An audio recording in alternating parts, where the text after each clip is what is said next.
It was a cold and dark night. The wind was howling. The cats were restless. And the internet was down. And all around, evil gathered. Because it's time for the GGSP Halloween special. I'm Sans. I'm Dr. Neocortex. And it's me, Luigi. Coming up on the show, we sneak down the creepy hallways of Luigi's Mansion 3. Plus, magical monsters come alive in Concrete Genie.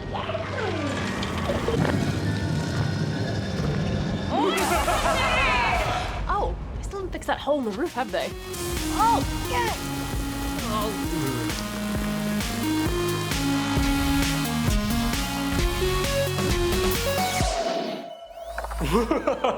Brad, what's the one thing you don't want to find when you're on holiday? Ghosts. I was going to say that your hotel room needs a good vacuum, but sure. Well, now your holiday can be plagued by both those things in Luigi's Mansion 3.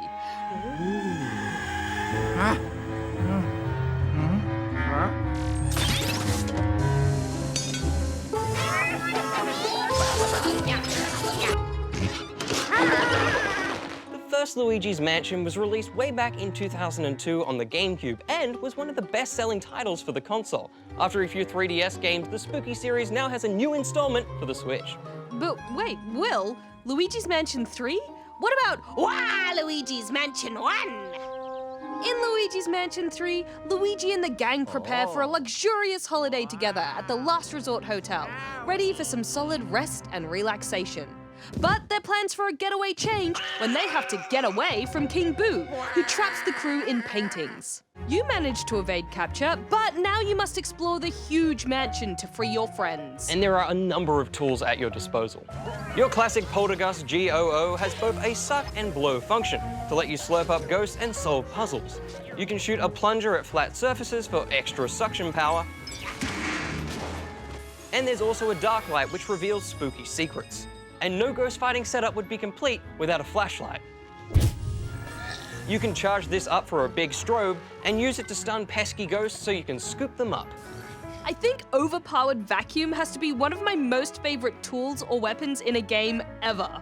Not only can you use it to bust ghosts, but you can cleanse hotel rooms of virtually anything that's not bolted down. Just inhale it into a barrel with infinite capacity. Even the bed linen. Will, I love vacuuming so much. I like it a normal amount, but in Luigi's Mansion, it is super satisfying and a little bit therapeutic. After a big, tense boss battle, you can just spend some time cleaning up. All right, folks, show's over. The cleaning crew is here. You can also collect money, which can be spent on items to help you on your quest. I really bothered with these as they're not really game-changing, but the looting sound is so good. Everything in this game is so juicy and polished that it just makes you want to explore and collect everything. And there's lots of that to be done. Each floor of the hotel is themed and has heaps of hidden secrets and crystal collectibles. They're found in all sorts of tricky spots, and sometimes you'll need to call upon your slimy brother to help. I think that's a bit harsh. Mario's not that bad. No, your other slimy brother, Luigi. This goopy rendition of Luigi can go where no Luigi has gone before, slipping through grates and sliding through pipes. But be careful, because just like a 1950s Wicked Witch, he's allergic to water. Well, hello. I really like the way all the devices come together and are used for puzzle solving and fighting. You're encouraged to try lots of different things and pay close attention to your surroundings. If something's not working, then maybe switch it up. It feels really creative. Absolutely. Although I will say I wasn't the biggest fan of the boss battles. They do tend to follow a few of the same rules, requiring you to find a way to flash and stun your enemy before dragging them by the tail and giving them a few good whacks. But sometimes getting to that point can involve waiting a while for the right animation to play out, and just kiting them around the arena until then. Some fights ended up being really drawn out for me because I was just never in the right spot at the right time. I did find the controls a little finicky, particularly aiming your Poltergust and torches. They all seem to control slightly differently and use both motion control and the right thumbstick. The end result feels a little inaccurate and is occasionally frustrating. but the game isn't particularly hard, so you can still get by even if you miss a lot. Yeah, despite having to shoot about 10 plunges before I ever hit my target, I was still enjoying myself and progressing enough that I wanted to keep going. The variety and creativity of levels is stellar, and they don't overstay their welcome. But if you do want to switch it up from the main story campaign, there's a couple of multiplayer minigames to have a spin in. They feel very similar to Mario Party, and are a nice little addition. Or you can explore levels you've already completed and attempt to clear them of ghosts in a race against time. It's nice to have these extra modes for some multiplayer fun. Luigi's Mansion 3 is such a polished game with a simple yet compelling concept and beautiful cutscenes. I'm giving it 4.5 out of 5 rubber chickens. Oh, this game has so much character. I was always excited to see what theme the next level would be, and I adored how cute and afraid Luigi looked as he bravely wandered around the mansion. It's a blast, and also a suck. I'm also giving it 4.5 out of 5 rubber chickens. We gotta get out of here. Good spawning, Australia! It's time for the scoop with me, Darren!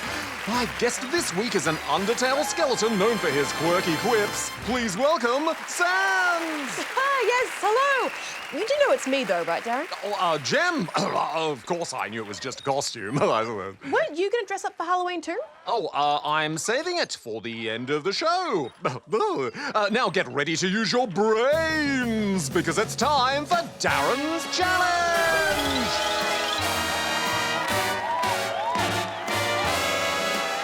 What are the 4 key encounter options available in the game Undertale? Bonus points if you guess them in the correct order, right, Daz? Oh, affirmative. Answer at the end of the scoop. Now for some gaming news. First up, if you're keen on the turn-based strategy of Wargroove, you'll be pleased to know there's a free DLC update on the way. The Double Trouble update includes new outlaw commanders, new units, the Thief and Rifleman, and a new co-op story campaign, amongst other things. Oh, this sounds like a good excuse to get back in the groove. And get your groove back. Moving on, and thousands more MS-DOS games have been uploaded to the archive.org software library. Titles like the original SimCity, Pac-Man, Disney's Aladdin, and Where in the World is Carmen Sandiego are amongst those joining the list, which are all free to play in your internet browser. Oh, so many classics. What's your favorite of the bunch, Boatmeal? Dig Dug! Good choice! And great costume too, Boats. In other spooky news, a recent Sea of Thieves update introduced some sinister new skeletons, new voyages and haunted ships, not to mention the Fort of the Damned! New skeletons, you say? Well, that sounds like a skeleton of fun. See, I'm staying in character. Oh, affirmative. That pun was quite humorous. But now it's time for the extra scoop! Or should I say, the extra spook! What have you got, Jen? Well, Darren, I found a video from a Minecraft creator called System Z, who offers some fun tricks for making your Minecraft world a little more spooky. Like adding a mysterious foggy effect using underground fireplaces, or an emerging underground zombie with a zombie head and sea pickles, and a jack-o'-lantern scarecrow. Those tricks are a real treat. Now for the answer to Darren's Challenge! The 4 main encounter options in Undertale are, of course, Fight, Act, Item, and Mercy. Ah yes, I know them well. And that's it for the scoop this week. Until next time, good night, Australia. What's your Undertale style, Darren? Are you merciful or do you go in for the fight? Oh, it depends how newbie my opponents are.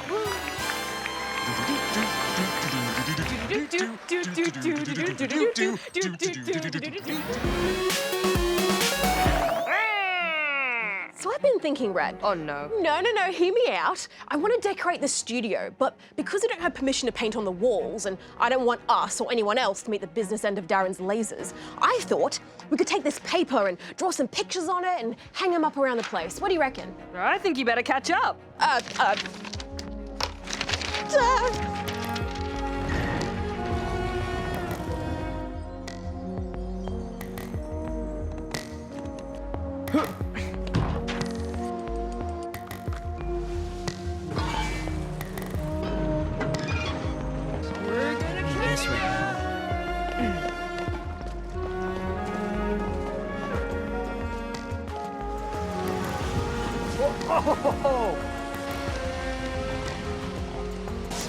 That should help.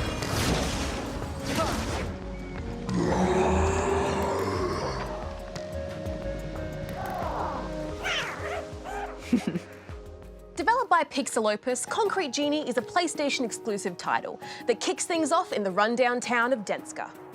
Years ago, it was a thriving seaside community. But pollution has corrupted it, and a purple mold called the Darkness has made its home within its rotten remains.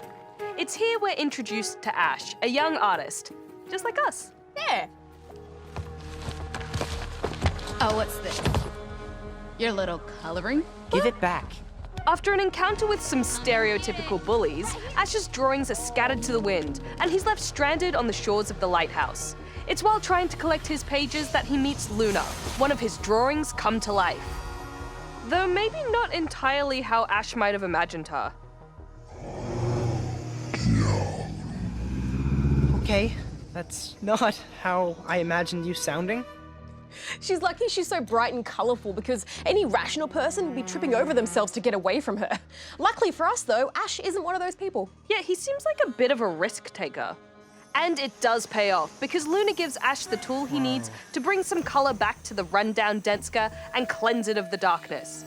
A magical paintbrush. It is from this bushel of bristles that Ash is able to make his drawings come to life, in the form of the genies.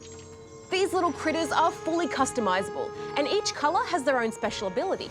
Red genies can light red tarps on fire, yellow conduct electricity to open locked gates, and blue babs can channel the wind to blow over obstacles in your way.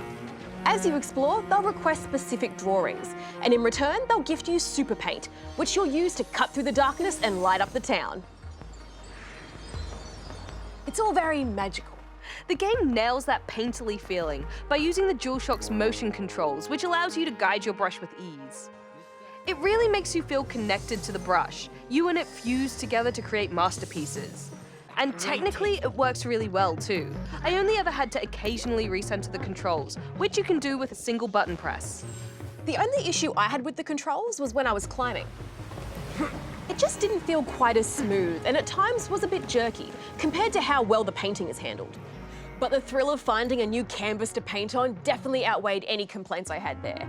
I will say, though, there is a major gameplay shift towards the end of the game that I didn't fully jive with. Yeah, it's quite sudden, hey. Spoiler warning, but the last few hours of the game, there's quite a lot of combat as you're suddenly battling for your life against the darkness.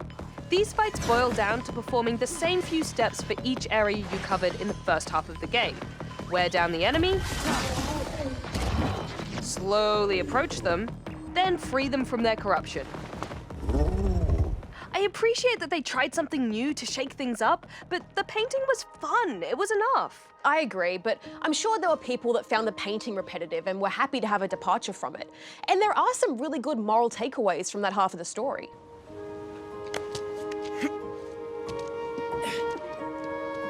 Overall, there's a lot of good lessons to come out of Concrete Genie, and I finished it feeling satisfied and even a bit inspired to create my own works of art.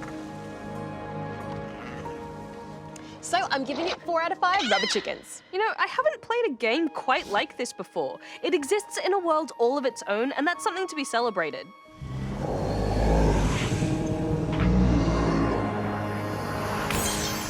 Visually, it's stunning, and your creations feel so alive, bursting with charm.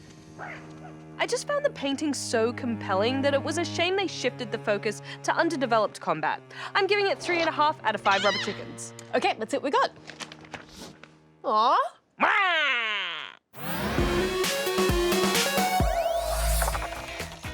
Rad, it's almost scary how many questions we have to answer.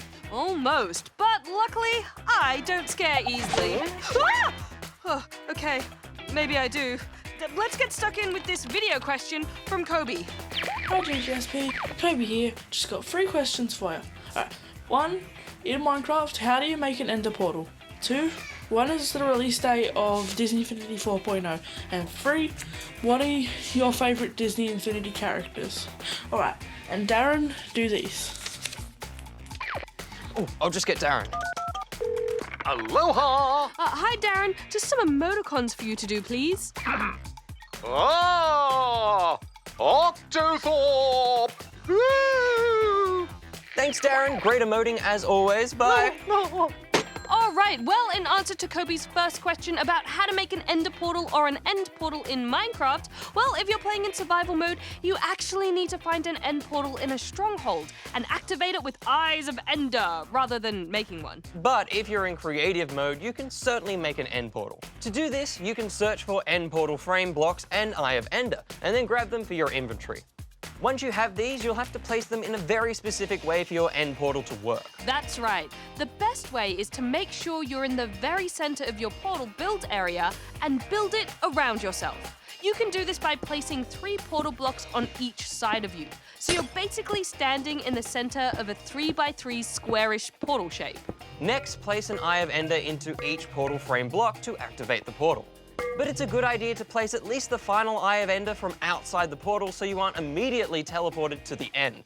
Unless that's what you want, I guess. Now to the release date for Disney Infinity 4.0. Well, I'm sorry to say, Kobe, but Disney Infinity 4.0 is not going ahead. Yeah, although development did begin several years back, Disney announced that the project was officially cancelled in 2016. But there was some leaked footage of an early version of the game that emerged a few months ago. It showed a glimpse of what the game might have ended up like, but alas, it's not to be. Which brings us to Kobe's next question. Who are your favorite Disney Infinity characters? Rad? Well, for me, it's gotta be Lightning McQueen, ka-chow, because I really like the car movies. Oh, and Woody from Toy Story. Howdy, ma'am. Cowboys and cars, you can't go wrong. What about you, Will? Ooh, I really like the Cars characters too, and of course, I like flying around as Iron Man. Spider-Man was also great. And Han Solo has a blaster. It's always hard to resist a bit of pew pew pew pew! Yeah, right. Well, moving on now to a zesty questie from Little Lord Lemon in Brisbane. Hi GGSP, your sourness has but one question. Does the Switch Lite have a better screen quality than the normal Switch in handheld? Thanks! Thanks, Little Lord Lemon, your sourness. Will, I have a feeling that Darren might like to weigh in on this light matter. Let me just get him on the line. Hello, hello. Hi Darren, Rad and Will here again. We just have a question about whether the Switch Lite has better screen quality than the regular Switch in handheld mode. Well, the Switch Lite screen is smaller than the original Switch, but it still displays 720 HD resolution, which is the same as the regular Switch. So, technically, the image on the smaller Switch Lite might look a little crisper, because the pixels will be more tightly packed. How much of a difference this makes, and whether it is important, depends on the individual. I see. Well, thanks, Darren. Oh, now our next question has some emoticons for you, so you might as well hold on the line. Oh, of course. Okay, so this one comes in from Queen Ivory in the Flower City, New South Wales. Hey guys, I just need to ask you if you have any ideas for some really fun games for my iPad. Darren, do these.